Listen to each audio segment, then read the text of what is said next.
latest news. Nothing happened. The attack was totally successful. There's a lot of journalists in this city who have made big names for themselves, making up lies about this president. Because of that Afghanistan withdrawal, we have damaged our credibility. He was texting war plans. Nobody was texting war plans. Whether it's formally classified or not, it is very sensitive. He's a very good man, and he will continue to do a good job. 101.9 and 94.1. St. Louis's #1 for conservative talk. News Talk STL. This hour of News Talk STL is brought to you by Stifel, serving investors for over 130 years. Contact your Stifel financial advisor at stifel.com. That's STIFEL.com. From the Michaels Flooring Outlet Weather Center. After a quiet start, the weather turns busy in a hurry. Spotty showers and storms possible this morning, but strong to severe thunderstorms with hail, powerful winds, even tornadoes are possible from around noon to 6 p.m. It's windy and warmer today. A high of 78, winds out of the south gusting to 45 miles per hour this afternoon. Quickly turning dry this evening, and tonight partly cloudy down to 54. Rain returns tomorrow, mainly in the afternoon and evening, with a cooler high of 66. That's your first alert forecast. I'm meteorologist Matt Shane. I am an atheist. I really am a liberal, but I'm also a conservative. No matter your side. I'm a Democrat. I'm just a bit angry, frustrated conservative. No matter your inclination. I'm probably a liberal, maybe more in the middle. We're here for your place to talk about it. I'm the progressive liberal Democrat that you said is afraid to call you. St. Louis's #1 for conservative talk. I'm sure we'll have a robust conversation. News Talk STL. This hour of Colombo Company brought to you by Gutter Pros. Water goes where we tell it. Call 314-656-7195 or visit them at gutterpros.com.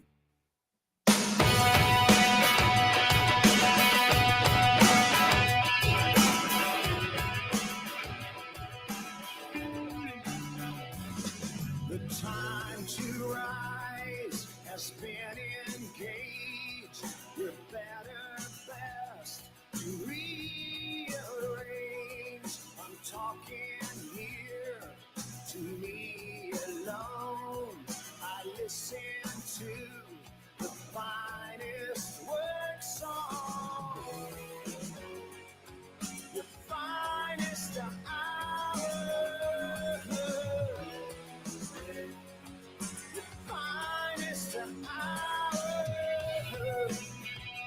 Hello and welcome to Wednesday afternoon, Colombo and Company here on 101.9 and 94.1 News Talk STL.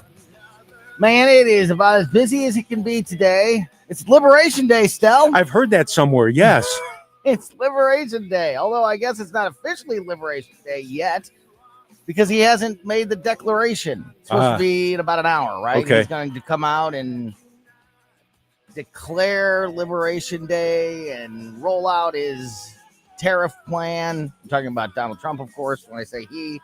And all the financial fearmongers were telling us, look out, your 401k is going to disappear. Yeah. Everything else is going to collapse. And I'm looking at the Dow's up about 89 Yeah. and S&P's up a bit. And the rest of the financial markets seem to be doing okay. Yeah. But that doesn't mean it's not going to Right. change. Right.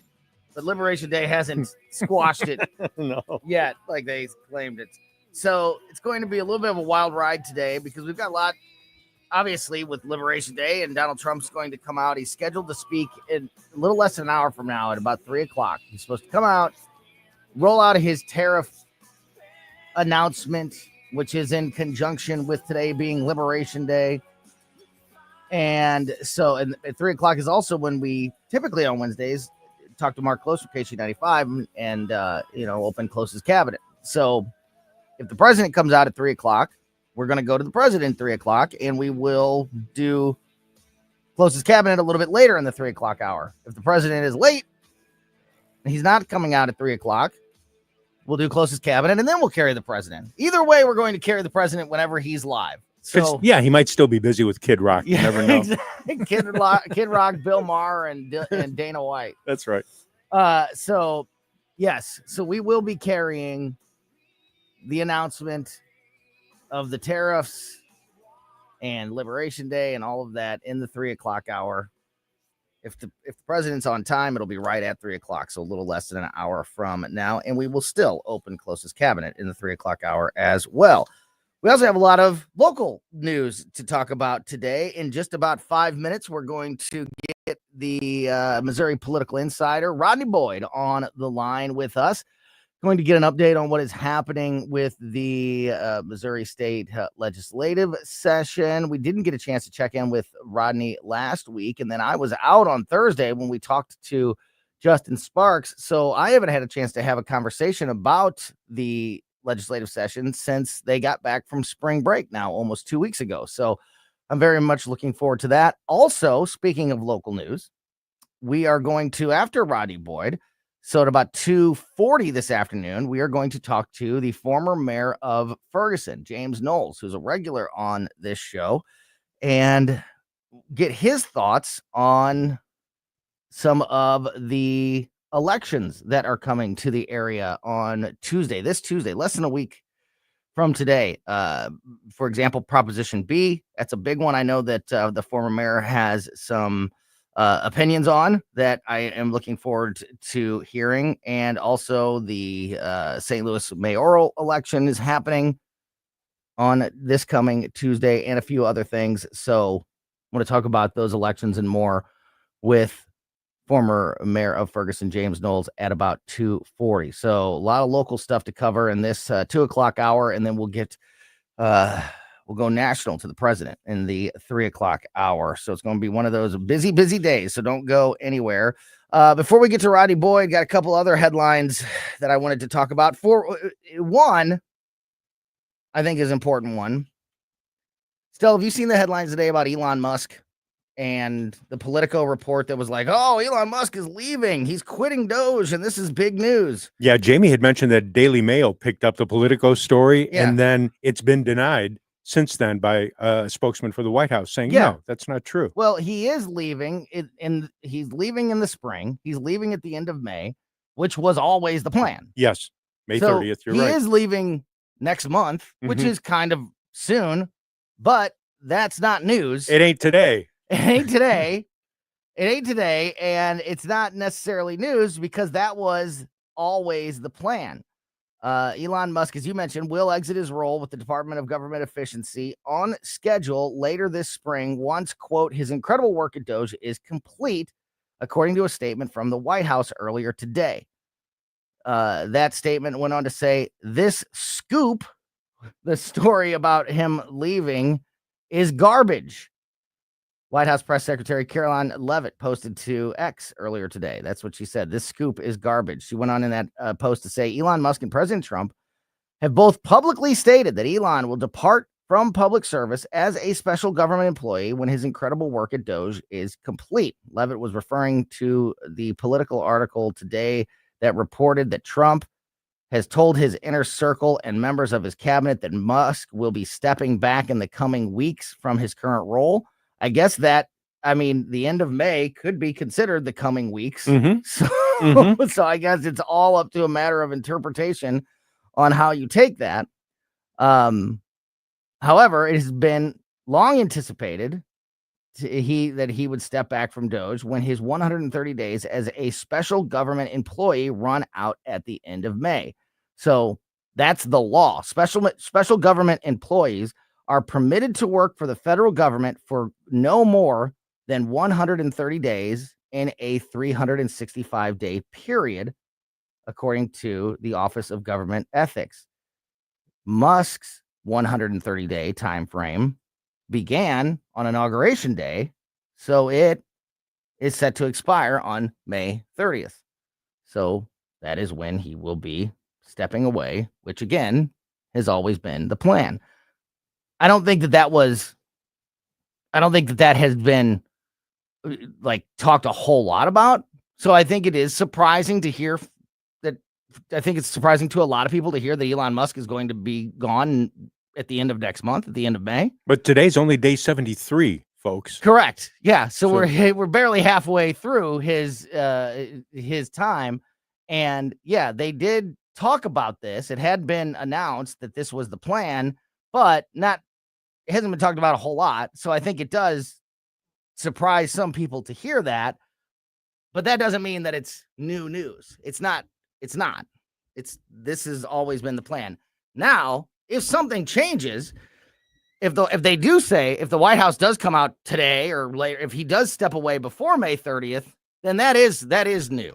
That is something that is a new development that would be different than the original plan. But I guess Politico decided to interpret it their way. Yeah. And, oh, okay, well, maybe he's leaving today. That's our interpretation. We need some clickbait. Jamie went off on that during his show about it's clickbait for Politico and the Daily Mail. Yeah, Caroline Levitt, like I said, called it, said this scoop is garbage, and White House spokesperson Harrison Fields said today, quote, Politico has become a tabloid paper that would rather run fake news for clicks than real reporting. This is exactly why President Trump and Doge have terminated millions of dollars in wasteful government contracts to so-called news organizations that have diminished their credibility with the American people. So unless he steps away before May 30th, there's not really any news here. And according to the White House today, from several different statements, the plan has never changed from that original departure date for Elon Musk at the end of next month. All right, got a lot to get to today, so let's do this a little early. Let's get Rodney Boyd on the line. I know he's got a lot going on this afternoon too, and we have a lot to talk about with Rodney. We have a lot to talk about with the former mayor of Ferguson, James Knowles. All of that before 3:00 when Donald Trump is supposed to come out and make his Liberation Day declaration and roll out all of the details about his tariff plan. So let's get Rodney Boyd on the line, and we will talk to the Missouri political insider next here on Colombo and Company.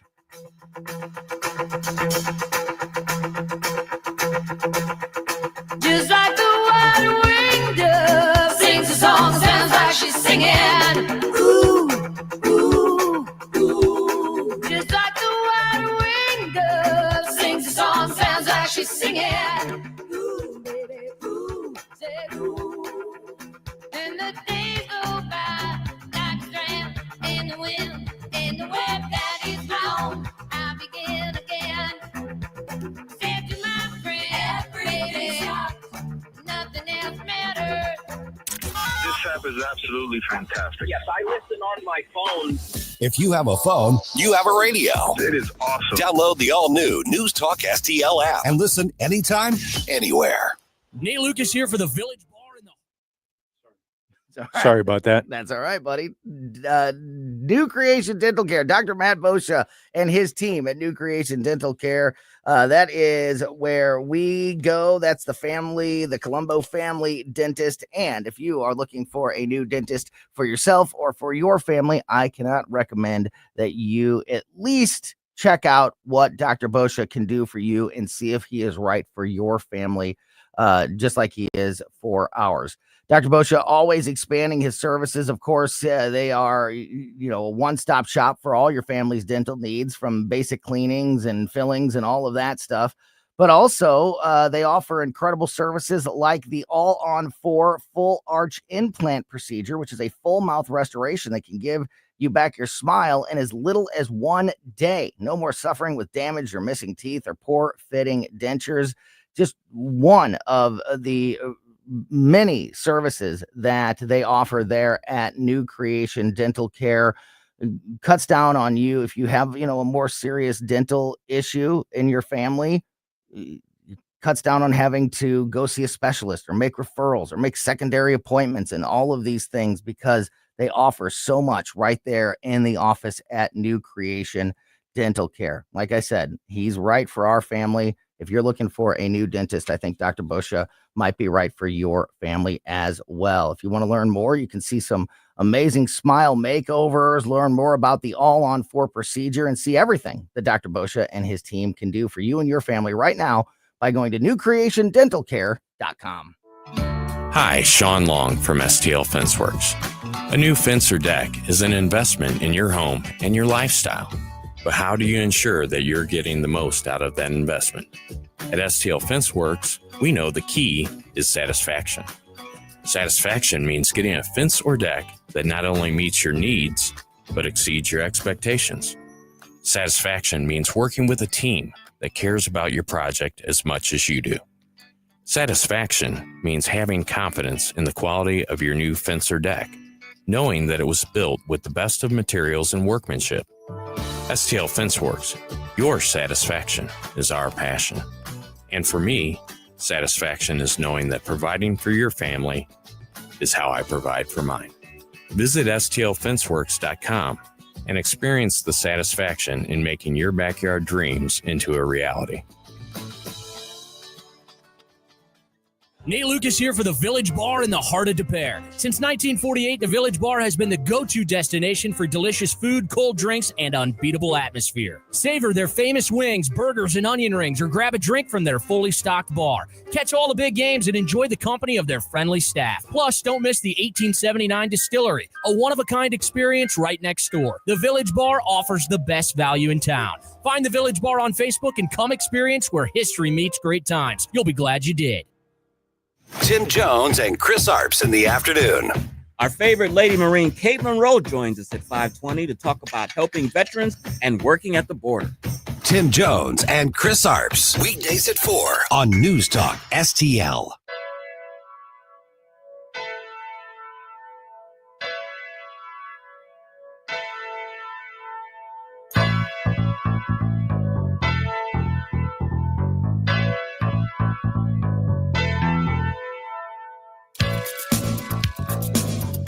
Welcome back to Colombo Company on 101.9 News Talk STL.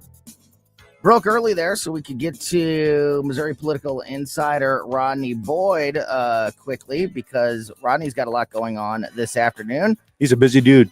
He's in a meeting right now with Governor Kehoe. So we're going to actually talk to him in about 10 minutes from now. So, yeah, I told you, it's a crazy, busy, hectic Wednesday afternoon. Lots going on. Donald Trump, President Trump is scheduled to come out and speak at 3 o'clock at the top of the hour to roll out his tariff plans as part of Liberation Day. And whenever the president comes out, we will carry that announcement for you live. We'll also get to Klose's Kabinet, have a little fun with our buddy Mark Klose from KC95 in the 3 o'clock hour as well. We're going to talk to the former mayor of Ferguson, James Knowles, about next week's elections across the area. And like I said, in just a few minutes, we are going to get Rodney Boyd on the line with us. Before we talk to Rodney, we joked a minute ago, Stella, and we talked about this yesterday. Bill Maher was at the White House on Monday night with Kid Rock and Dana White. And Bill Maher, who is obviously made a fine living for himself, being a very outspoken critic, liberal pundit, and critic of Donald Trump. He has said, he's been one of the most vicious critics of the president, and yet through apparently the meeting was orchestrated by Kid Rock. Bill Maher was for the first time ever invited to the White House by President Trump, not by President Clinton or President Biden or President Obama, all people that Bill Maher, supported. It's President Trump that invites Bill Maher to the White House. So it's sort of on the heels of that, we are seeing more and more really big name Democrats, particularly members of the media, that are being more and more critical of the party as a whole. And this happened again last night with radio host Charlamagne the God.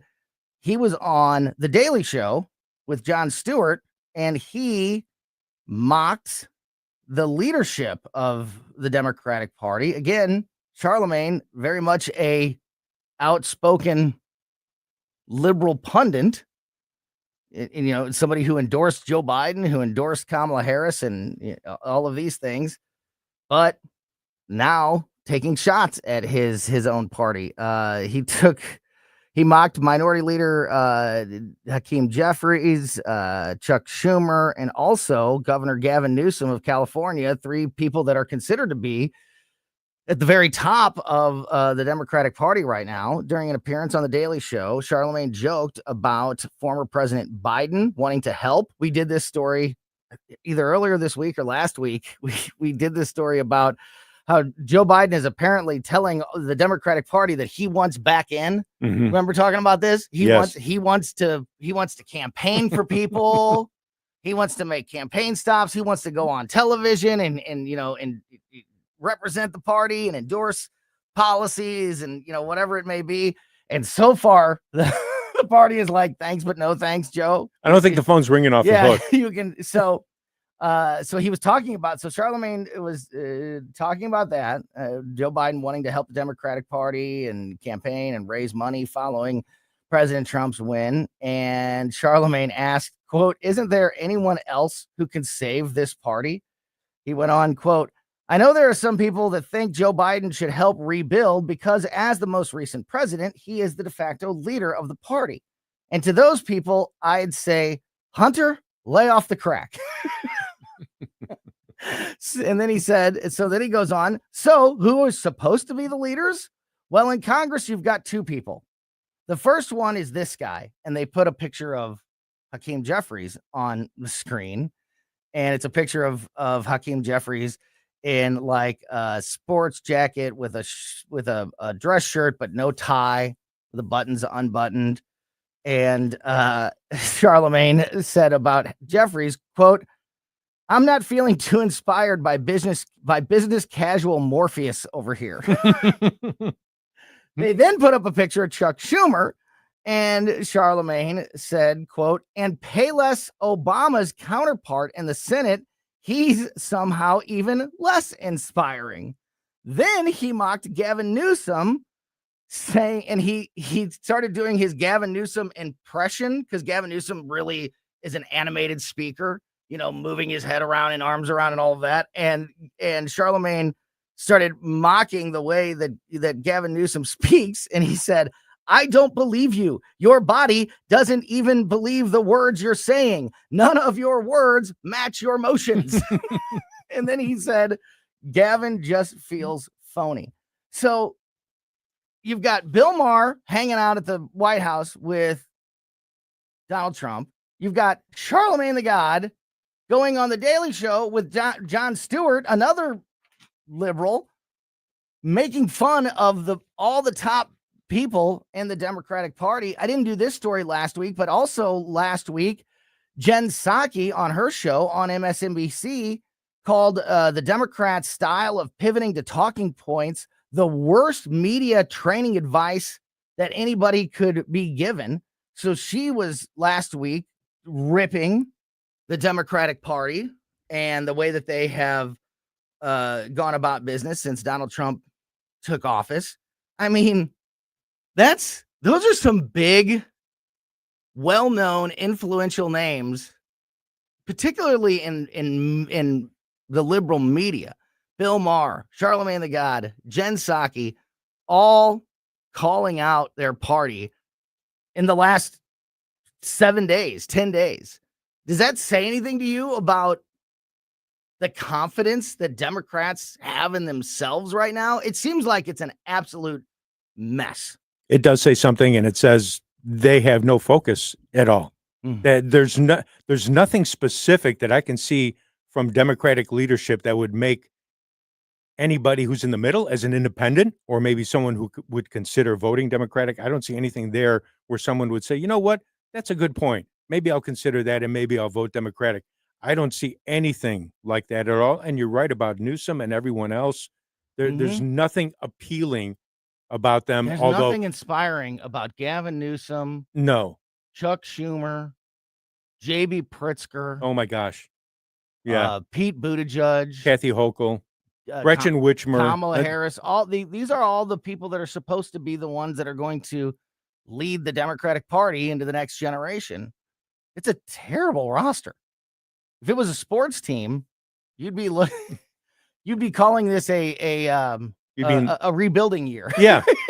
And you'd be floundering in last place, which is kind of what they're doing. This would not be your team that would take you on a deep run into the playoffs. And I guess Kid Rock deserves a little a little thanks for working out the deal with Bill Maher. Hilarious. I think he orchestrated it. He put it together. Wow. Which kudos to him. I would love to have been a fly on the wall or be able to overhear that if it was a phone conversation. Kid Rock calling Donald Trump and convincing Donald Trump that he needed to have dinner with Bill Maher at the White House. And then convincing Bill. And then it worked. Yeah. Hey, listen, you'll really like the guy. If you sit down with him, if you have lunch with him, if you spend maybe an hour or two with him, I think you'll really start to like him. I would have loved to hear how freaking Kid Rock pulled that off. Why don't you go ahead and try to, let's see if we can get Rodney on the line. We're supposed to try him here and see if he is out of his meeting with Governor Kehoe. If we're able to get a hold of Rodney, it'd be fantastic, because not only can we get an update on the Missouri legislative session, but maybe we can get a little inside scoop about whatever his meeting with Governor Kehoe was this afternoon. As I mentioned here in just a few minutes as well, we are going to talk to the former mayor of Ferguson, James Knowles, about next week's elections. Specifically, want to talk to him about Prop B and get his thoughts on the St. Louis mayoral election. That is all happening this coming Tuesday. And then in the 3 o'clock hour, as I mentioned, we're going to open up Klose's cabinet. We're also going to carry Donald Trump when he comes out to speak to roll out his new tariff plan. Let's see if we got Rodney on the line. Are we good? Is he good? He's good. We're good. Let's do it. Rodney Boyd, Missouri political insider. I don't know, from one massively important meeting to one that's a little less important. Rodney, thanks for thanks for your time this afternoon, buddy. How are you? Hello. Rodney, can you hear me? Yes, sir. I couldn't hear you for a second, but sorry about that. We got a lot of storms hovering over the Capitol. So, right. Yeah. Who knows what's happening with all of the exciting satellite connections? But good to be with you guys. Yeah, great to thank you for your time today. Mentioned that just left a meeting with Governor Kehoe. I said from one massively important person and to another one for Rodney Boyd. Well, maybe not. Maybe not quite on that level. Can you tell us about what you were talking to the governor about, or is that something that we're not ready to talk about yet? That's not for prime. That's understood. We're working through. Yeah, understood. We're working through a lot of different things, and that was mostly a staff-facing meeting. Understood. So yeah, we are trying to just be supportive, and there's a lot, as you've been covering. There's a lot of things moving. Yeah. The biggest thing now, there's obviously a debate happening. If your listeners want to get their appetite full of what's happening, you can listen to the Senate debate now. They're dealing with the House capital gains tax bill, which would allow federal deduction and the amount of capital gains paid by Missouri. And they've made some changes to it so that it is equally beneficial to individuals as well as corporations, but they're still working through the terms. That's the debate that's happening right now on the Senate floor, and presumably that gets worked out today. A lot of negotiations on that bill.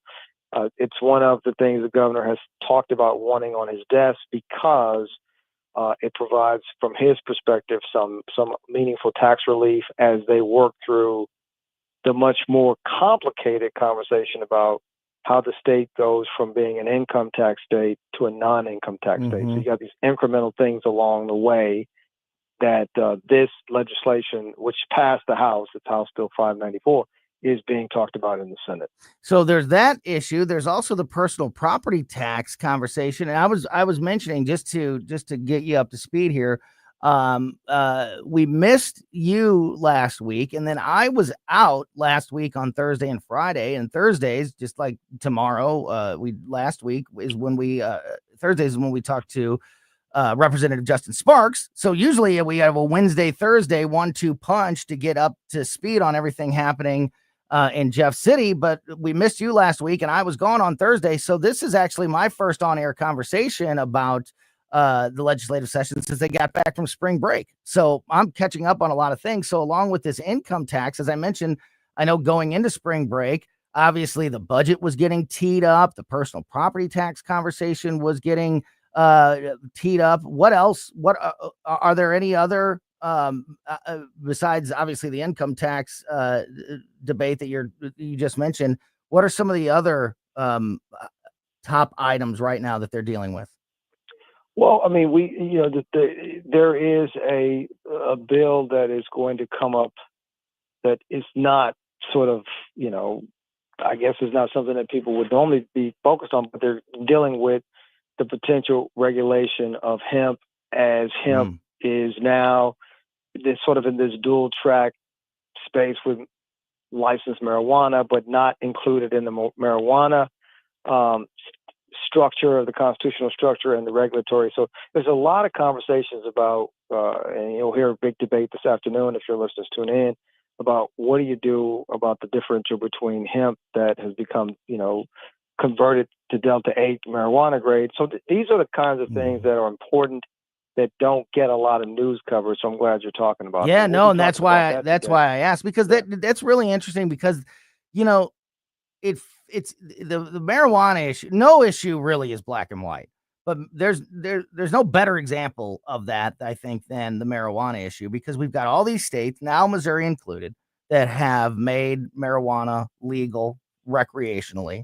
We've got many states that have done that. We've got many states that have done it not recreationally, but medically. However, it's still at the federal government. It's still technically an illegal substance. Schedule 1. Yeah. It's a Schedule 1 controlled substance that still has gives you a lot of headaches when you're trying to deal with banking and some of the other elements. And then you talk about all the hemp and the oils and everything else that goes along with that industry. There really is a lot of gray area and confusion and a lot of things that need to be settled right in the coming years, not just in Missouri, but I think across the country, so everybody can figure this out and try to have some consistency and understand, what you can and can't do and what is legal and not legal. I mean, right? I mean, it just seems like there's a lot of absolutely right. The good thing, or the good perspective, is this session we've talked about this. There's a lot of legislation moving, right? Mm-hmm. There are a lot of things moving, and there will be some movement on hemp, marijuana, how we regulate it outside, or what point does it become the level of THC reach the level where it's equivalent to marijuana? But at least there's a clearing to actually debate these issues. They won't, we talk about the bills, and there are other bills that are being heard that are dealing with Amendment 3 reform in the House, which obviously is a big issue for the entire panoply of folks who are pro-life and right to life. And, there was a question early in session, you and I even talked about it. Will there be any action, right? Mm-hmm. Well, there is. And there is action in both chambers. The House is now looking at moving some language out and through and on to the voters that would go on the ballot at whatever point the governor would put it on. And this is a real conversation, because it will ask the voters again to revisit the issue specifically about the abortion utilization in Missouri. And so, last week people said there was kind of a pivot, because they thought that the speaker originally had indicated that he was not going to take the issue up. And I think his comment was, well, things are fluid in terms of how we look at these issues.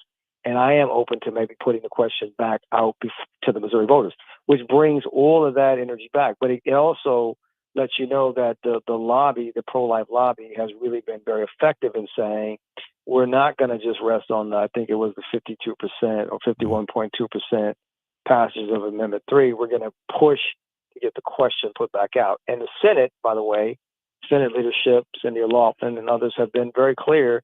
They were going to get some kind of measure out of the Senate. The question was the House.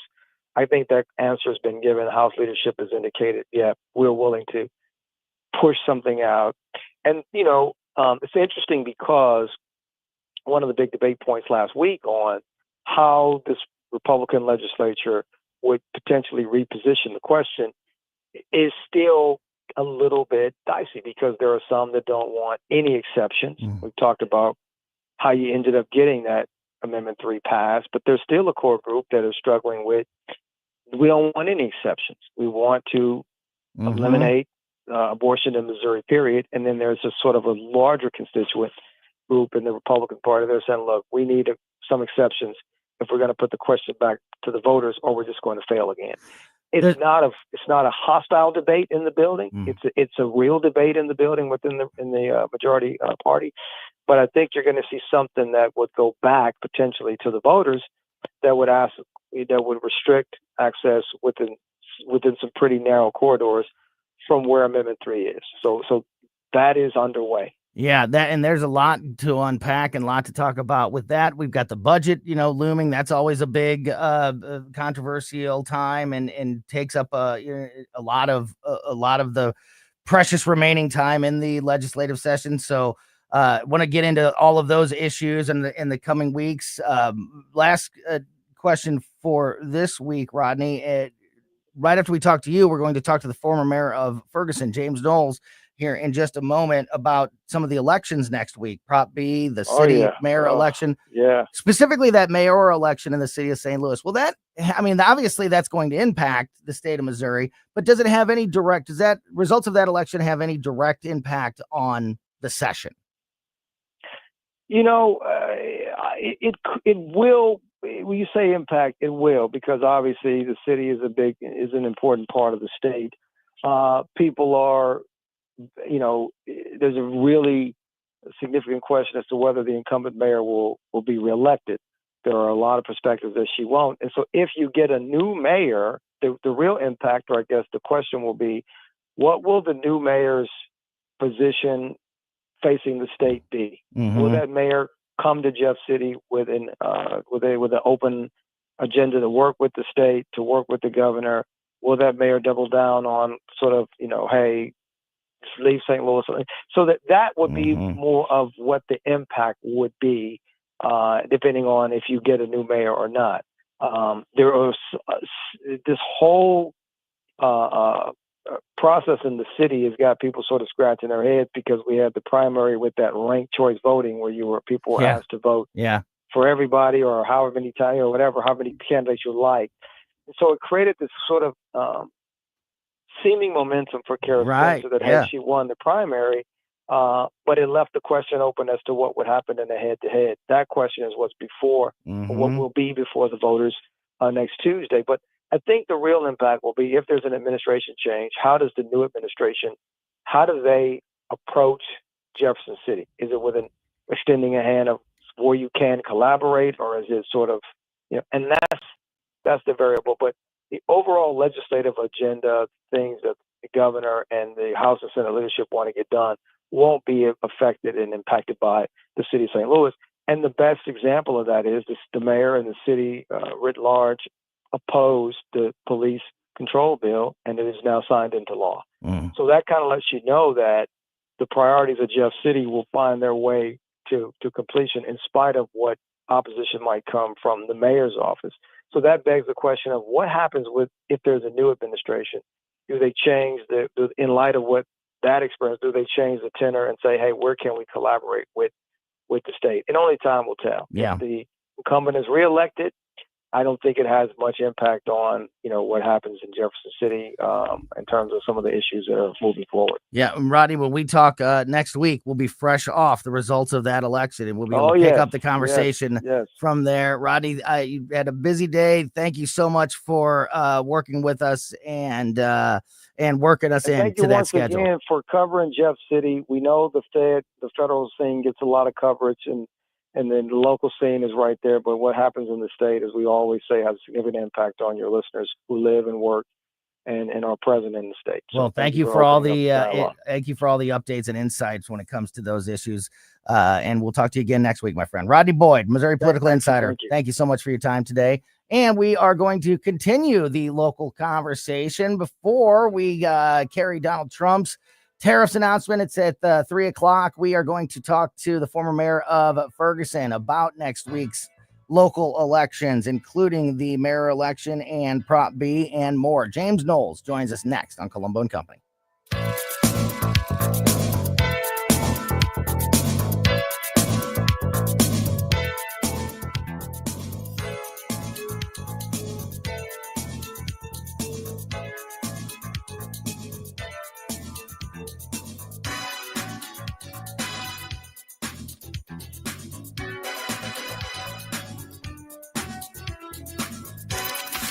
talk about race relations. This conversation has completely made me crazy. This is complete insanity. And I'm sick and tired of it. 1019 and 94.1. I find it to be a conversation starter. News Talk STL. Ready for instant curb appeal that comes with a 25-year transferable warranty? Call Rhino Shield today. We do brick, block, stucco, asbestos, aluminum, steel, cedar, and more. Over the past 20 years, we've done thousands of homes, businesses, churches, schools, condos, parking garages, large metal buildings, and strip malls, from Champaign to the Lake of the Ozarks. We do flat and sloped metal roofs to extend their lives too. Proud to be veteran-owned and manufactured in the good old USA, so we're tariff-free. We're exceeding expectations every day. Evaluations are free. A+ rated with the BBB and a lot of 5-star Google reviews. Call 877-25-RHINO, 877-25-RHINO, or 877-25rhino.com. See what we did there? Genius. Tell them, ladies. No pain, don't Rhino. Go Rhino Shield. Never paint your house again. Rhino Shield. Military history buffs and collectors, attention. Looking for authentic military collectibles? Look no further than Alamo Military Collectibles, your one-stop shop for genuine military artifacts, firearms to uniforms, medals to memorabilia, pistols, rifles, bayonets, insignia, patches, helmets, field gear, and more. Both American and foreign pieces. We offer cash or consignment for your items. Alamo Military Collectibles. Visit us online at alamomilitary.com or call 314-638-6505 today. This is Tony Colombo, and my favorite Capriati sandwich is the cheesesteak made with American Wagyu beef from Snake River Farms, and you have to include a side of their amazing fries. I love Capriati's, and you will too. Open 9 to 9 daily on Manchester and McKnight in Rock Hill. This hour of Colombo and Company brought to you by Gutter Pros. Water goes where we tell it. Call 314-656-7195 or visit them at gutterpros.com.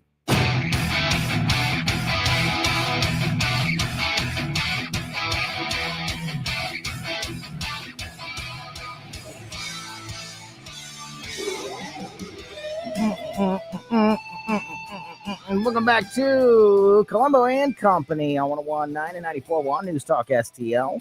I'm Tony Colombo here in studio with producer Stell, babe. Big thanks to Rodney Boyd for joining us in that last segment. Got an update on what is happening with the Missouri legislative session, and we are sticking with local politics with this conversation. But the former mayor of Ferguson, Mayor James Knowles, is back with us. And Mayor, I know, is somebody who has dealt with the county council and the county executive, from the standpoint of a leader of a municipality. I know that this a lot of these elections next week really touch home with you. So appreciate your time to share your insight on what's coming up here in a few days. Yeah, it's my pleasure, Tony. Let's start with Prop B, because I know this is something that you have some strong opinions about, and I think this is the continuing saga of the county council versus Sam Page, and it seems like everybody everywhere wants Sam Page gone, except on election days, because he keeps winning elections. So, this has just been going on for years. And I think that, while Prop B doesn't specifically, target Sam Page, I think, it obviously came about because of this issue. Prop B is for folks that, just to get everybody up to speed, Prop B is on the ballot in St. Louis County on this coming Tuesday. It would allow the county council to fire department heads, including the county executive, without cause, with a 5 out of 7 majority vote. That proposition is already facing a lawsuit, and again, it will be on the ballot for county voters on Tuesday. What are your thoughts, James, as somebody who's been right in the thick of county politics before about Prop B? Well, I've been around long enough to have served with 3 different county executives, both Charlie and Steve and Sam, and I've watched the dynamics, ebb and flow between the county council. I mean, I was in office back when the Republicans actually ran the county council for a time back when the old Kurt Odenwald days when he was council chair. And, my concern with Prop B is that ultimately we have to recognize that we're changing the charter, and this isn't about Sam Page, though it is. And we don't know who the next county executive is going to be. We don't know the dynamics of the new county council at some point in the future. At some point in the future, you might have a Republican or an independent county executive. You might have Shalonda Webb, or I know Brian Williams is looking, at this position. And as these dynamics change, you're really usurping the power of the county executive and giving it to the legislative branch of the county, which might serve somewhat of a purpose right now, but certainly could cause some meddling in the future. We don't know what those coalitions are going to look like.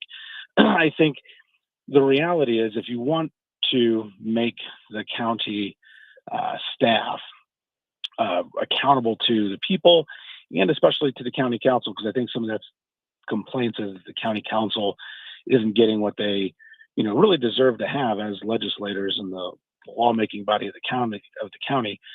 They should be moving towards having a professional county manager. Now, I know that they've been talking about that. I know that that's kind of been floated out there. I think Mark Harder floated that idea out there. I think that's really where they need to be heading. I fear that this is a patch job that might work for a while with Sam Page, and then what's going to end up happening is that it opens Pandora's box. Somebody's going to get elected in the future, and then they're not going to like this, and then they're going to say, "Well, hey, he's gone. You need to change it back, or we need to change the structure again."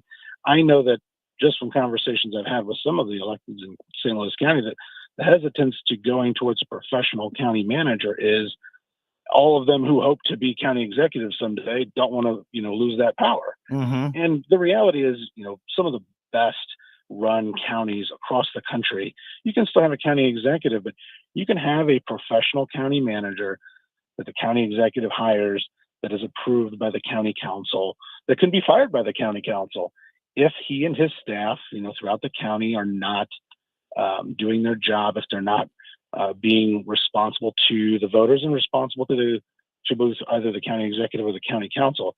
I'm worried that this is a patch. This is going to be good for a couple of years. I worry that one day, I don't know who's going to run next time, but if we do get somebody who can actually pull it off, Republicans have been close like the last 5 of these elections. Yeah. If a Republican pulls it off and you've got, a 7-person board with 5 Democrats and 2 Republican county council, which that's not going to change. The districts are drawn in a way you're just not going to get a majority Republicans right now.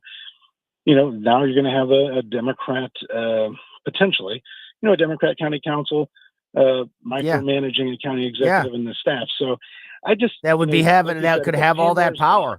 Box. It's a Pandora's box. I think Mark Harder and others who talked about professional management were going down the right path in the beginning. I think this kind of ended up being the compromise, but I don't think it's a great compromise. I think they should go back to what they were talking about. I think they're on the right path. Having professionalism in the county government, maybe we'll actually get rid of the cronyism and all the people that gets hired are based on, who helped on your campaigns, all that. Get past that, have a professional staff, and get some real people working for the county. So this is the funny thing for me, because talking to James Knowles, former mayor of Ferguson, a regular on the show, I've known James for years, but I intentionally didn't ask you where you stood on this, because I wanted to, I was ready for either to agree with you or debate you. But knowing you, I had an idea of what you might say, and it's exactly how I feel as well. I don't like Sam Page. I think he's terrible. I think he's done a lot of damage. I am shocked that he was reelected, especially this last time. Just was surprised that he was reelected. However, we've seen this in local government and federal government to create something to solve your problem in the short term, how that can in the long term backfire on you spectacularly. It sets a precedent that can be used against you in the future. So I agree with you that as much as I don't like Prop B, as much as I don't like Sam Page, I don't agree that this is the way to handle it. Do you have any because polling on local elections like this, it's so hard to get a gauge, and you can't trust polling anyway. Any gut feeling on what the voters think about Prop B, and if you think that it has support or not? I think, and I'll just tell you the anecdotal response from, monitoring some social media chatter and people I know, and even some politicos. There's a lot of people that get where you and I are coming from on this. You don't want to open up a Pandora's box. You don't want to put a Band-Aid on a problem. You don't want to create a new problem in the future when, dynamics change. But there is, a lot of people that see this real strong effort from Sam Page specifically to defend against Prop B. And I think there's going to be, the less discerning voters who sit there and go, well, Sam Page is for it, I'm against it. Yeah, which I understand that feeling. Or rather the opposite, I should say. But, yeah, no. If Sam Page is against this, then I'm for it. Right. And I've seen those exact words on a number of posts, and I think, but I've also seen a few people that said, hey, I don't like Sam Page, but this is really an encroachment of the legislative into the executive. I mean, look, Republican audience right now, look what would you be doing if the Democratic Congress, which is not right now, but if there was, they're already trying to tie Donald Trump's hands, and he is taking full use of his executive authority to do a lot of things that, we conservatives support, right? But, the Democrats, they've used the judiciary. Now, if they could use the legislative branch, they would stop it. And if this charter amendment would basically say, hey, Congress could go in and fire Pete Hegseth because we don't like the text you sent. Yeah, I get, I get a lot of. That's exactly the situation. Right. I get made fun of a lot, rightfully so, for constantly using my flip test in every segment and every issue, but because it's always a very important thing. And I think you're exactly right. Flip test this on yourself and say, what would you think about if roles were reversed? If there were Democrats in the county council that were trying to overturn the results of an election and find a way to remove a Republican county executive, you wouldn't like it. And you gotta, that's an important thing to keep in mind. We only got a few seconds left, James. Sure. One quick last thought. Oh, I was just say, it'd be great if the state legislature would help get involved in this. Let's get this to be a nonpartisan election. Yeah, and vote on Tuesday, because that's important. James, thanks. We got to go. Thank you so much. Talk radio made in St. Louis. Very excited for what you guys are doing for the St. Louis community. For St. Louis. Relevant local talk. Saying what we are thinking. This is News Talk STL. You guys are awesome. I love you. And it's a tremendous honor to be on the station. News, analysis, and opinion. Thanks for covering the local angle. Oh, people, this is America. We better open our eyes. Really local, really good. News Talk STL at 1019, 94.1 and newstalkstl.com. Looking for a unique dining experience? Discover a Findy Kitchen, the Midwest's only authentic Uyghur restaurant, now open in Chesterfield Valley. Join us for a culinary journey through halal Chinese cuisine that's already winning hearts in New York and LA. Our locally owned restaurant brings the vibrant flavors of Uyghur culture right to St. Louis. Visit us today and receive a free eco tote bag with any purchase over $35. A Findy Kitchen, where tradition meets taste. Find us in Chesterfield Valley or online at afindykitchen.com. At Complete Forestry Mulching, we're not just clearing land, we're creating possibilities. Brian Akers, owner and longtime supporter of News Talk STL, and our team helps property owners reclaim their land by eliminating invasive species and unwanted brush. Whether you're creating hunting paths, expandable usable space, or establishing clear property lines, we'll transform challenging terrain into pristine landscapes. Our state-of-the-art equipment doesn't just clear, it creates a protective layer of natural mulch, preventing erosion and keeping your soil healthy for years to come. Take control of your property today and save $500 on a full day of forestry mulching services. But hurry, this offer won't last long. Call Complete Forestry Mulching at 314-805-9902, 314-805-9902, or find us on Facebook. Complete Forestry Mulching. Together, let's clear the path to your property's future. KLGY HD3 Clayton, K270BW Bellefontaine, KNBS Bowling Green. This is News Talk STL at 1019, 94.1, and always streaming at newstalkstl.com. Breaking news this hour from townhall.com. I'm John Scott. This hour, President Trump will be announcing sweeping tariffs he's dubbed today Liberation Day. Speaking with reporters, House Speaker Mike Johnson says the president knows what he's doing by issuing tariff threats. You have to press the economy, okay? And why? This isn't blind faith. Remember what he accomplished in the first administration. Before COVID, we had the greatest economy in the history of the world, not the U.S., the whole world. Israel has canceled all of the custom duties or tariffs that have been levied until now on products from the U.S., which is Israel's largest trading partner. Also at townhall.com, potentially deadly flash flooding, high magnitude tornadoes, and baseball-sized hail could be hitting parts of the Midwest and South. Forecasters say it's the opening act for a week of violent weather as daytime heating combines with an unstable atmosphere, strong wind shear, and abundant moisture streaming in from the Gulf. The National Weather Service expects day after day of heavy rains in parts of Texas, the lower Mississippi Valley, and the Ohio Valley. From the foreign desk, Myanmar's ruling military declaring a temporary ceasefire in the country's civil war to encourage relief efforts. The truce would run until April 22 and was aimed at showing compassion for people affected by last Friday's quake. The announcement follows initiatives by armed resistance groups. The Three Brotherhood Alliance, one of the most powerful groups of militias that's taken a large swathe of the country from the military, had announced a unilateral one-month ceasefire on Tuesday to facilitate the humanitarian response. The army statement, though, specifies those groups must refrain from attacking the state or regrouping, or else the military will take necessary measures. I'm Charles de Ledesma. Wall Street finished higher, the Dow up 235 points, the Nasdaq adding 151. More at townhall.com. Big media are out to stop President Trump at any cost. ABC, NBC, CBS, CNN, they're all the same. President Trump doesn't trust the big media, even Fox News. Now, millions of Americans are turning to Newsmax. Nielsen reports almost 30 million Americans tuned into Newsmax last quarter. And President Trump is one.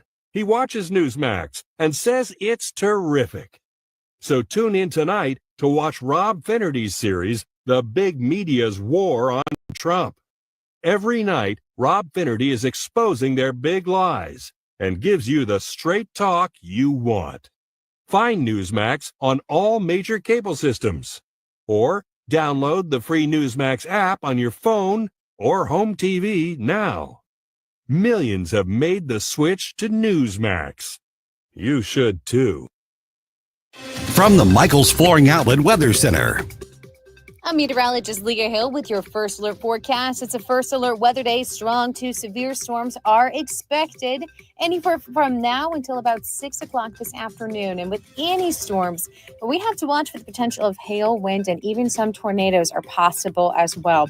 Please be weather aware this afternoon as it unfolds and as the storms roll through the area. It's best to have a plan in place and shelter should you fall under a warning. That's your first alert forecast. I'm meteorologist Leah Hill. This hour of News Talk STL brought to you by Jewels on Hampton, paying some of the highest prices for your gold, silver, diamonds, and more. Call 314-752-5000 or visit jewelsonhampton.com. Fox News commentary. Secretary of Defense Pete Hegseth is setting the record straight on women in combat roles. I'm Tommy Lahren. Find out his common sense approach next. National security is at risk, and China controls most of the world's supply of antimony, a critical metal for military and defense technology. Military Metals Corp is taking action and securing a Western-controlled supply with projects in Europe and North America. Critical minerals are the backbone of modern defense. Now's the time to pay attention. The stock trades on the OTC under ticker MILIF. Call your broker today or go to www.militarymetalscorp.com to learn more. During his confirmation hearing, now Secretary of Defense Pete Hegseth was grilled repeatedly on his stance on women in combat. Well, this week, Secretary Hegseth set the record and the standard straight. In a post to X, he noted that different physical fitness standards for men and women in the military have existed for a long time, but certain combat roles were assigned to men only. That changed under President Obama when roles were open to both sexes. That's fine and dandy, but not if you're going to maintain different fitness standards for men and women. His solution is quite simple. All combat roles are open to men and women, but they must all meet the same high standards. No standards will be lowered and all combat roles will have sex-neutral standards. This makes perfect sense. The military is not a social experiment and it doesn't care about your feelings. I'm Tommy Lahren and you can watch my show, Tommy Lahren is Fearless, at Outkick.com. Subscribe and watch your favorite News Talk STL shows. Mike Ferguson in the Morning, The Vic Porcelli Show, Colombo and Company, Jones and Arps. Webcam streaming on Facebook, Twitter, Rumble. Subscribe and watch News Talk STL.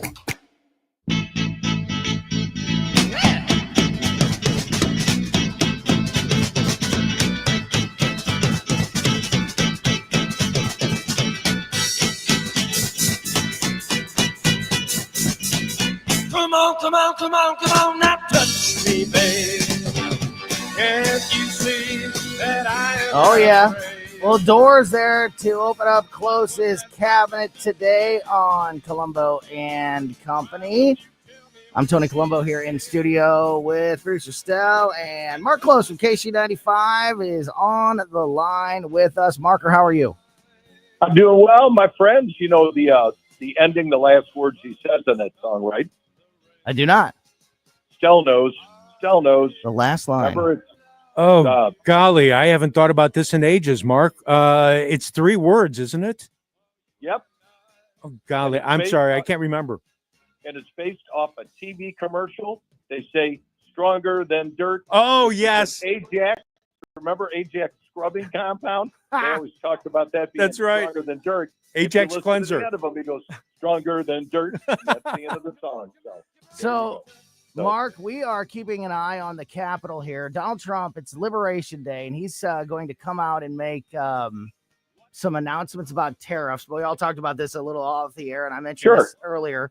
And we might have to pause Klose's cabinet here and get back to you in just a few minutes because it looks like the president is heading to the podium there just outside the White House, making his declaration about Liberation Day and rolling out these tariff plans. So, yeah, we were kind of watching this here. I'm watching the president walk up. We'll get to him live here in just a second, but didn't know if we could start Klose's cabinet and then get to the president or if he would be right on time. And it looks like President Trump is on time. So, Marker, we'll push pause on Klose's cabinet. And we'll be back with you in a few minutes. Right now, let's go live to the White House and President Trump. His destiny was reclaimed, and the day that we began to make America wealthy again.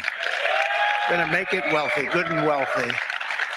For decades, our country has been looted, pillaged, raped, and plundered by nations near and far, both friend and foe alike. American steel workers, auto workers, farmers, and skilled craftsmen. We have a lot of them here with us today. They really suffered gravely. They watched in anguish as foreign leaders have stolen our jobs, foreign cheaters have ransacked our factories, and foreign scavengers have torn apart our once beautiful American dream. We had an American dream that you don't hear so much about. You did 4 years ago. And you are now, but you don't too often, and for many years and decades even, you didn't hear too much about. Our country and its taxpayers have been ripped off for more than 50 years, but it is not going to happen anymore. It's not going to happen. In a few moments, I will sign a historic executive order instituting reciprocal tariffs on countries throughout the world. Reciprocal, that means they do it to us and we do it to them. Very simple. Can't get any simpler than that. This is one of the most important days, in my opinion, in American history.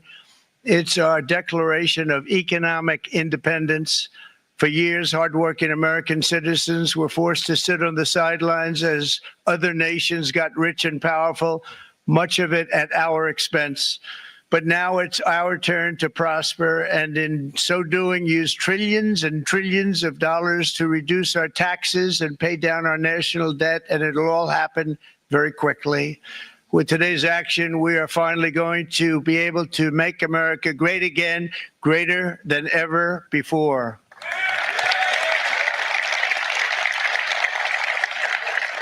Jobs and factories will come roaring back into our country, and you see it happening already. We will supercharge our domestic industrial base. We will pry open foreign markets and break down foreign trade barriers. And ultimately, more production at home will mean stronger competition and lower prices for consumers. This will be indeed the golden age of America. It's coming back, and we're going to come back very strongly. We're pleased to be joined on this momentous occasion by Vice President J.D. Vance. J.D., thank you. Thank you. Thank you very much. Where are you, J.D.? No, that wasn't too hard to find. I was looking, he likes to take a low-key attitude, so usually we sit right in front. He's gaining a lot of confidence, Mike, isn't it? And nearly my entire cabinet is here, as well as Speaker Mike Johnson has done an amazing job. And with the great success we had last night in Florida, we have a majority of 7. And 7's like a lot when we had it at 1, right? You've done a fantastic job. And many of the members of the House and Senate are with us. Senators, Congressmen, thank you all for being with us. We appreciate it. For decades, the United States slashed our trade barriers on other countries, while those nations placed massive tariffs on our products and created outrageous non-monetary barriers to decimate our industries. And in many cases, the non-monetary barriers were worse than the monetary ones. They manipulated their currencies, subsidized their exports, stole our intellectual property, imposed exorbitant VAT taxes to disadvantage our products, adopted unfair rules and technical standards, and created filthy pollution havens. They were absolutely filthy, but they always came to us and they said, we're violating, we should pay for it. It's all detailed in a very big report by the U.S. Trade Representative on Foreign Trade Barriers, and I'll just hold it up for you. It's available, and you don't have to pay too much. As I understand it, you'll pay nothing. It's a lot of work for something, actually, because it's a special book. It's frankly, it's very upsetting when you read it, when you see what people have been doing to us for 30 years. This all happened with no response from the United States of America, none whatsoever.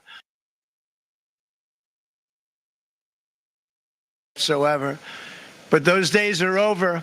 Let me offer just a few examples of the vicious attacks our workers have faced for so many years. The United States charges other countries only a 2.4 tariff on motorcycles. Meanwhile, Thailand and others are charging much higher prices, like 60%. India charges 70%. Vietnam charges 75%, and others are even higher than that. Likewise, until today, the United States has for decades charged a 2.5 tariff. Think of that, 2.5% on foreign-made automobiles. The European Union charges us more than 10% tariffs, and they have 20% VATs, much, much higher. India charges 70%, and perhaps worst of all are the non-monetary restrictions imposed by South Korea, Japan, and very many other nations. As a result of these colossal trade barriers, 81% of the cars in South Korea are made in South Korea. 94% of the cars in Japan are made in Japan. Toyota sells 1 million foreign-made automobiles into the United States, and General Motors sells almost none. Ford sells very little. None of our companies are allowed to go into other countries. And I say that, friend and foe. And in many cases, the friend is worse than the foe in terms of trade. but such horrendous imbalances have devastated our industrial base and put our national security at risk. I don't blame these other countries at all for this calamity. I blame former presidents and past leaders who weren't doing their job. They let it happen, and they let it happen to an extent that nobody can even believe. That's why, effective at midnight, we will impose a 25% tariff on all foreign-made automobiles.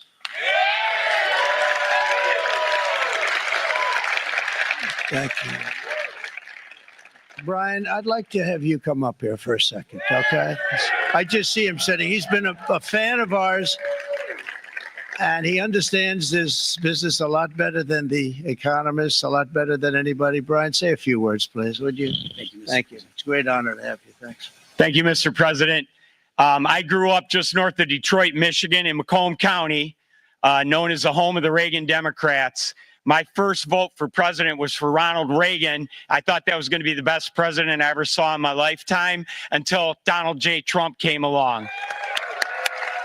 I have watched my entire life, I have watched plant after plant after plant in Detroit and in the Metro Detroit area close. There are now plants sitting idle. There are now plants that are underutilized, and Donald Trump's policies are going to bring product back into those underutilized plants. There's going to be new investment. There's going to be new plants built. And the UAW members, and I brought 20 of them with me, they're sitting right over here. We support Donald Trump's policies on tariffs 100%. So, Mr. President, we can't thank you enough. And in 6 months or a year, we're going to begin to see the benefits. I can't wait to see what's happening 3 or 4 years down the road. Thank you, Mr. President. Thank you so much. Thank you. What a great guy. He got it right from the beginning. He got it before almost anybody else. This group over there, they got it too. And, you know, we won the state of Michigan. We won almost all of them. But we won Michigan by a lot, and I want to just thank you all. The auto workers were fantastic. The Teamsters were fantastic. Everyone was pretty good, I will tell you. Thank you very much. I appreciate it. You're going to be very happy very soon, and you probably see what's happening with all of the, not only car companies, but car companies in particular. You see it with all of the ones they're moving, they're announcing day in, day out. You're seeing it. Nobody's ever seen anything like that. With today's actions, we're also standing up for our great farmers and ranchers who are brutalized by nations all over the world. Brutalized. Canada, by the way, imposes a 250 to 300% tariff on many of our dairy products. They do the first can of milk. They do the first little carton of milk at a very low price, but after that it gets bad, and then it gets up to 275, 300%. So when they're figuring what's Canada charging, they say, oh, about 2%, 3%. But take a look at what happens down the road. When you look a little bit, it's not a pretty picture, and we don't like it, and it's not fair. It's not fair to our farmers. It's not fair to our country. And with countries like Canada, you know, we subsidize a lot of countries and keep them going and keep them in business. In the case of Mexico, it's $300 billion a year. In the case of Canada, it's close to $200 billion a year. And I say, why are we doing this? Why are we doing this? I mean, at what point do we say you got to work for yourselves, and you got to, this is why we have the big deficits. This is why we have that amount of debt that's been placed on our heads over the last number of years. And we're really not taking it anymore.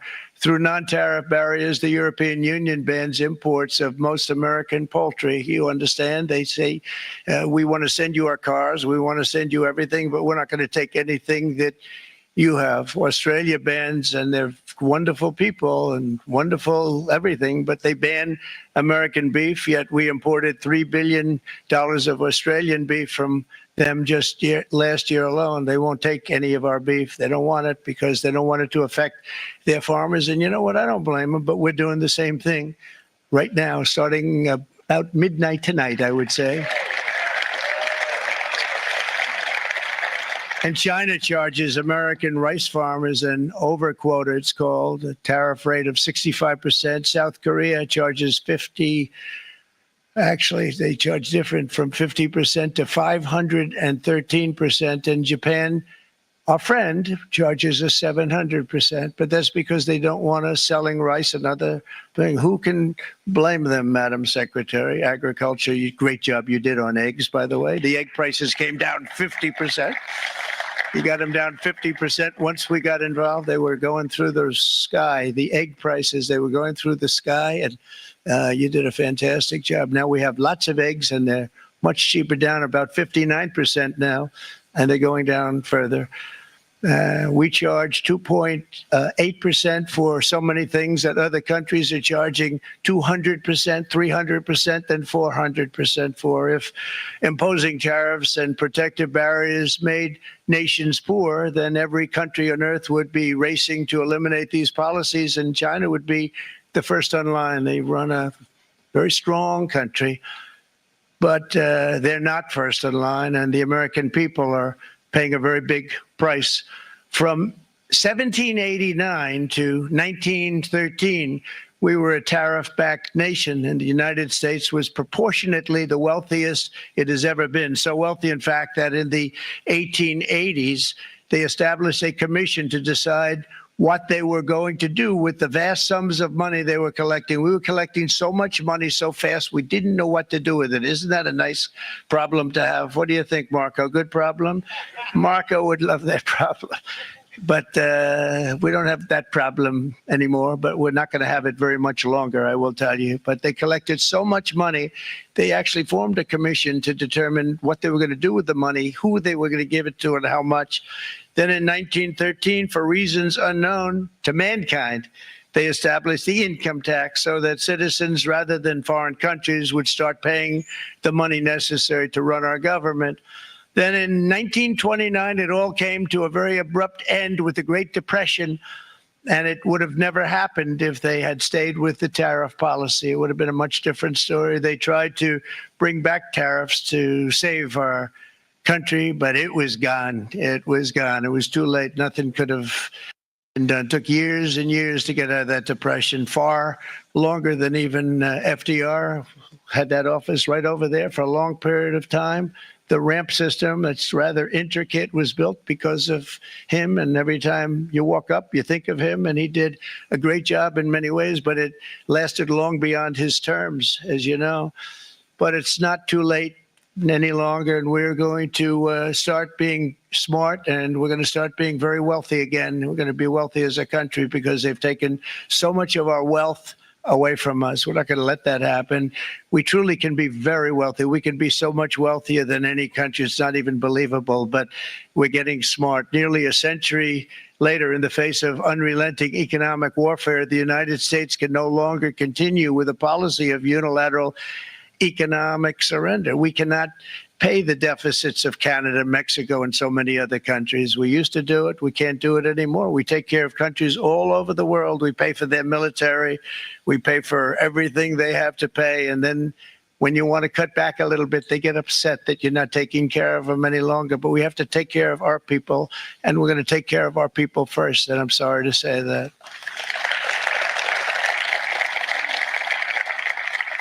And today we're standing up for the American worker, and we are finally putting America first.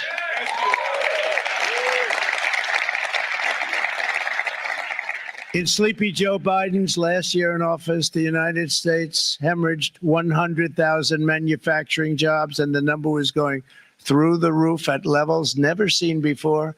And our trade deficit reached a record $1.2 trillion, which is unheard of. Since the beginning of NAFTA, the worst trade deal ever made. It was a horror show. I was able to terminate it. They all said you'd never be able to get it out. We had to get approval from Congress to get it terminated. We had to live with that deal. It was the worst trade deal ever made by far. But since the very beginning of NAFTA, our country lost 90,000 factories. Think of what that is, 90,000. Think about putting a map up and putting text on it. You wouldn't have enough room. 90,000. I said, is that possible? We had it checked 4 different times, and it was actually somewhat higher than that. And 5 million manufacturing jobs were lost while racking up trade deficits of $19 trillion. That was the worst trade deal ever made.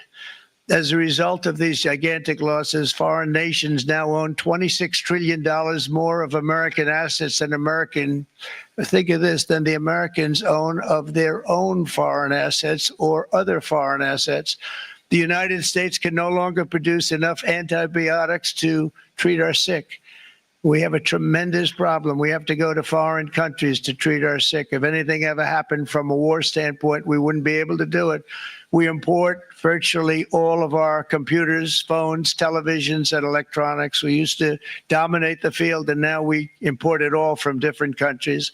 A single shipyard in China now produces more ships every year than all of the American shipyards combined. Think of that. And it was a business that we used to dominate. We used to dominate it totally. In short, chronic trade deficits are no longer merely an economic problem. They're a national emergency that threatens our security and our very way of life. It's a very great threat to our country. And for these reasons, starting tomorrow, the United States will implement reciprocal tariffs on other nations. It's been a long time since we even thought of that. We used to think about it a lot. We didn't think about it for many decades, and you see what's happened. For nations that treat us badly, we will calculate the combined rate of all their tariffs, non-monetary barriers, and other forms of cheating. And because we are being very kind, we're kind people, very kind.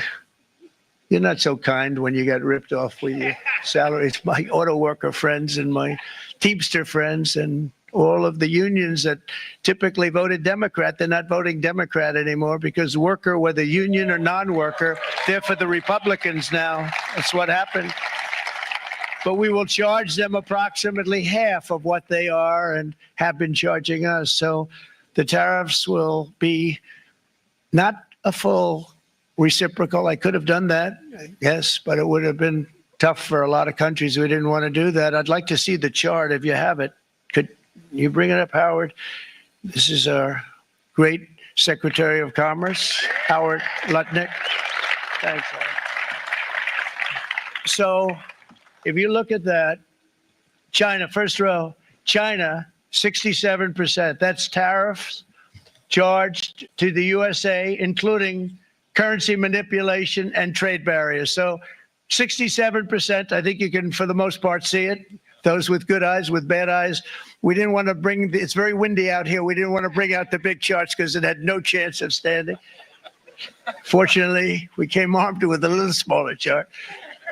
So it's 67%. So we're going to be charging a discounted reciprocal tariff of 34%. I think, in other words, they charge us, we charge them less. So how can anybody be upset? They will be because we never charge anybody anything. But now we're going to charge. European Union, they're very tough, very, very tough traders. You know, you think of European Union, very friendly. They rip us off. It's so sad to see. It's so pathetic. 39%, we're going to charge them 20%. So we're charging them essentially half. Vietnam, great negotiators, great people. They like me, I like them. The problem is they charge us 90%. We're going to charge them 46% tariff.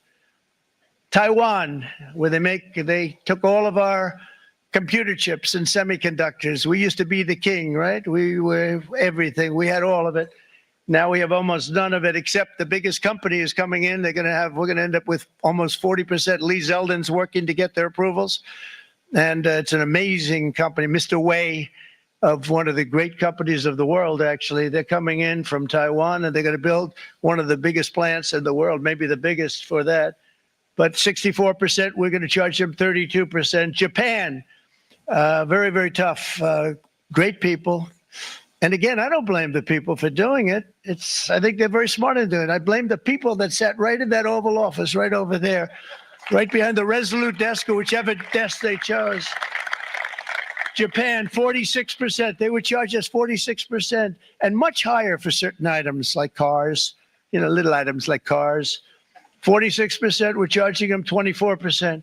India, very, very tough, very, very tough. The prime minister just left, and he's a great friend of mine, but I said, you're a friend of mine, but you're not treating us right. They charge us 52%. You have to understand, we charge them almost nothing for years and years and decades, and it was only 7 years ago when I came in, we started with China in charge, and we took in hundreds of billions of dollars from China in tariffs. And they understood, honestly. President Xi understood. He said, look, I understand. And the other countries, and they all understand. We're going to have to go through a little tough love, maybe, but they all understand. They're ripping us off, and they understood it. Prime Minister of Japan, Shinzo Abe. He was a fantastic man. He was unfortunately taken from us, assassination. But I went to him and I said, Shinzo, we have to do something. Trade is not fair. And he said, I know that. I know that. And he was a great gentleman. He was a fantastic man, but he understood immediately what I was talking about. I said, Shinzo, we have to do something. He said, I know that. And we worked out a deal, and it would have been a much better deal, but frankly, there were many years left on the deal that was made previous to my getting there, but it was something. If you look at Switzerland, 61% to 31%, Indonesia, Malaysia, Cambodia. Oh, look at Cambodia, 97%. We're going to bring it down to 49. They made a fortune with the United States of America. United Kingdom, 10%, and we'll go 10%. So we'll do the same thing. South Africa, 60%, 30%, and they've got some bad things going on in South Africa. You know, we're paying them billions of dollars, and we cut the funding because a lot of bad things are happening in South Africa. The fake news ought to be looking at it. They don't want to report it. Brazil, 10%, 10%. Bangladesh is 74%. So you see what's going on. Pakistan, 58%. Sri Lanka, 88%. So what we're doing is we're taking not the full, we could take the full 88%. Thanks a lot. He's doing a very good job. How's he doing? All right. I think you better take it with you. It's not going to last very long. He's going to put it, it's going to follow you down with the wind. I brought a hat just in case it got too windy, but here, would anybody like a hat? I'm not giving it to a cabinet. I'm giving it to the auto workers. Come here.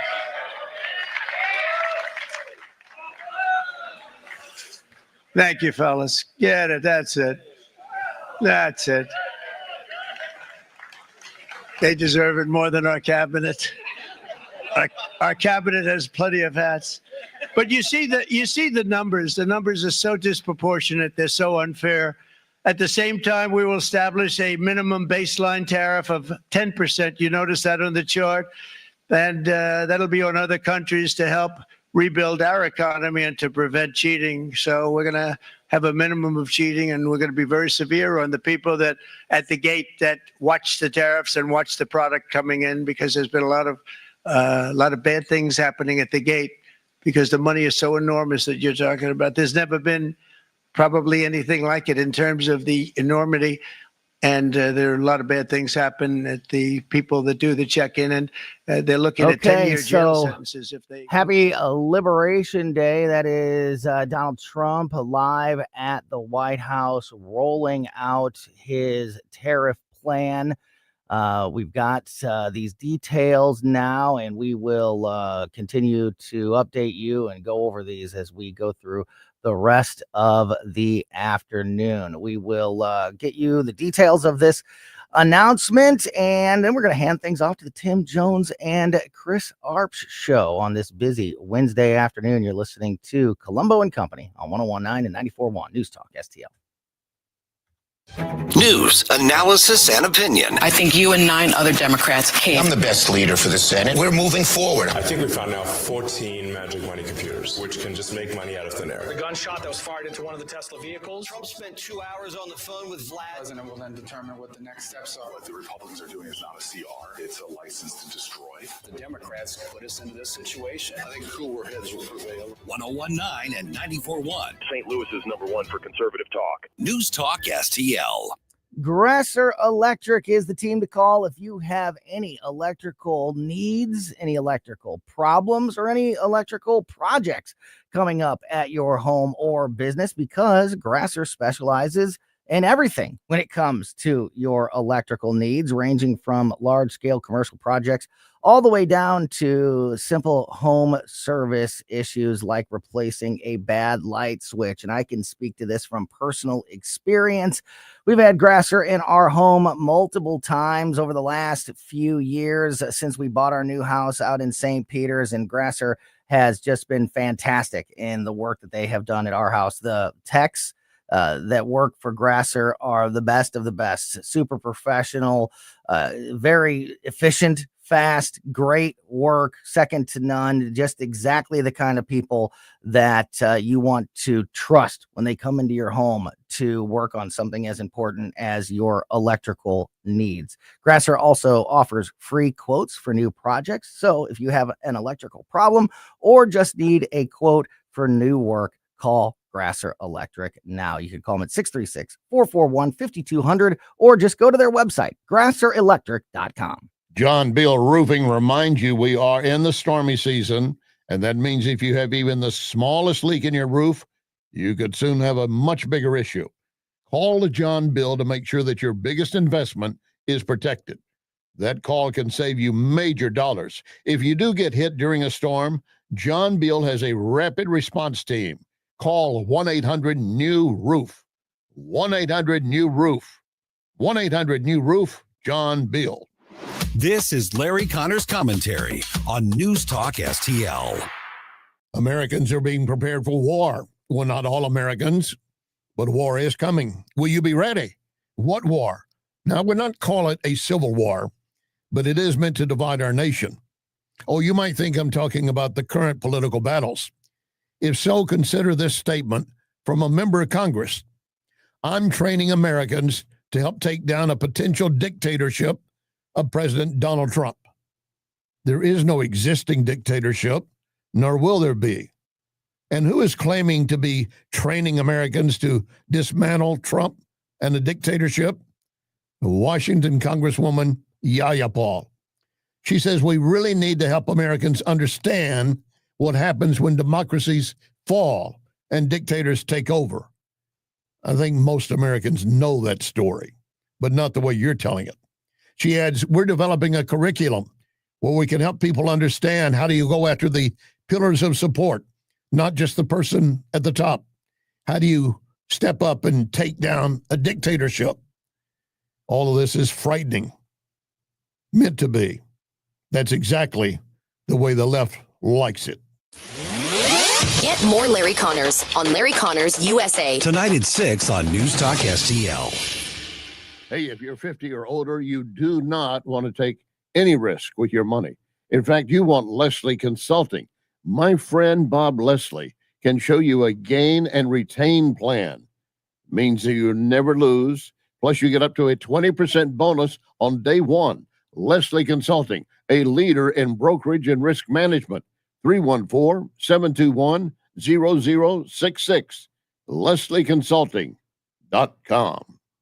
Get ready for the big St. Louis Gun Show, coming to the STL Athletic Center in Fenton, April 11th, 12th, and 13th. This air-conditioned event features 500 tables packed with pistols, handguns, rifles, long guns, shotguns, ammo, and more. Join us Friday 4 to 8, Saturday 9 to 5, and Sunday 9 to 3. Admission is just $14 and is good for the entire weekend. Kids 12 and under get in free, and veterans and first responders receive a $2 discount. Mention Aaron sent you for $2 off. The big St. Louis Gun Show, April 11th, 12th, and 13th. More info at bkpromotions.us. Here's great news. Napoli Kirkwood is now open. So that means fine dining right in the heart of Kirkwood. So you have the original Cafe Napoli in downtown Clayton, Napoli 2, Town and Country, Napoli 3 on the streets door to Napoli C, plus Napoli Brothers Pasta and Pizza in the Chesterfield Valley. All of those locations, and now adding Napoli Kirkwood. What a great place to dine. Napoli Kirkwood, now open. Get ready for a night of fun to benefit our heroes at the Heroes Care Mouse Races, Friday, May 16th. Doors open at 6:30 with races kicking off at 7. The night includes raffles, door prizes, a silent auction, and thrilling 50-50 drawing. Support our military heroes while having an absolute blast. Heroes Care is dedicated to supporting military members and their families. And now you can be part of their mission. Tickets and info by calling 636-600-0096 or visit heroescare.org. On the next Larry Connors USA. It's Tariff Day. Now, how will the nation react? How will other nations react? We'll find out. Larry Connors USA. Now weeknights 6 until 8 on News Talk STL.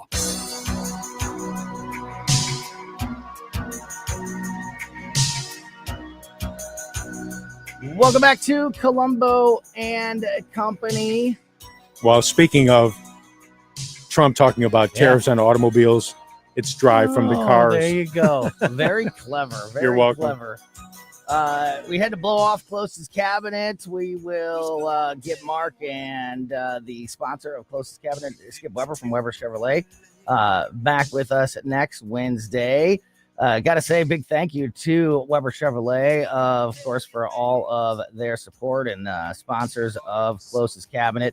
If you're looking for a new vehicle, make sure you visit one of Weber's 3 area Chevy dealers, Creve Coeur in Missouri, Granite City, and Columbia in Illinois. Nobody's going to give you a better deal on a new vehicle. Nobody's going to help you more on your trade. And nobody's going to take care of you in that vehicle for the entire time that you have it better than the team at Weber Chevrolet. That is why month after month and year after year, they are always at the very, very top. Number one with a bullet when it comes to customer service scores and reputation scores.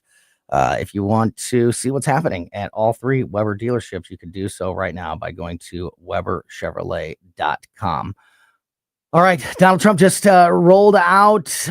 He's actually still wrapping things up there at the White House, but he has rolled out all of his tariff plans, 25% auto tariffs on all foreign vehicles, reciprocal tariffs on all countries and products that, in his words, have, quote, been taking advantage of the United States. They are calculating whatever those tariffs are from each individual country. And Donald Trump is going to institute a 50%, not a 100%, a 50% reciprocal tariff on all of those products. There are more details to unpack in the coming days. And of course, I'm sure that Tim Jones and Chris Arps will have a lot to say and react to this as we digest this information on Liberation Day. Colombo and Company, we will be back tomorrow at 2 p.m. In the meantime, keep it here for the O'Reilly Report next, then the Tim Jones and Chris Arp Show on News Talk STL. Craving real barbecue, St. Louis? Your search ends here. 4 incredible locations, Bogart's, Dale Smokehouse, and 2 Pappy's Smokehouse spots, each serving up mouth-watering, slow-smoked perfection. Only the highest quality meats, prepared with love and care by our friendly staff. From ribs to brisket, our full menu has something for everyone. Dine in for lunch or dinner, or let us cater your next event. Bogart's, Dale Smokehouse, and Pappy's Smokehouse. Where smoke meets delight, every bite is a highlight. Hey, it's Mike Ferguson from The Morning Show here for Common Sense Rental. That is sense with a C, your all-new steel dealer in Fenton. We have got deals you just cannot miss. On April 25th, get 15% off all Echo items and get 15% off Red Max handheld products through April 6th. For Memorial Day weekend, get a 3-day rental for the price of just 1 day. By the way, we are now a Grasshopper mower dealer as well. Common Sense Rental, family-owned since 2009. We're on Gravois Road in Fenton or online at commonsenserental.com. Jamie Allman here.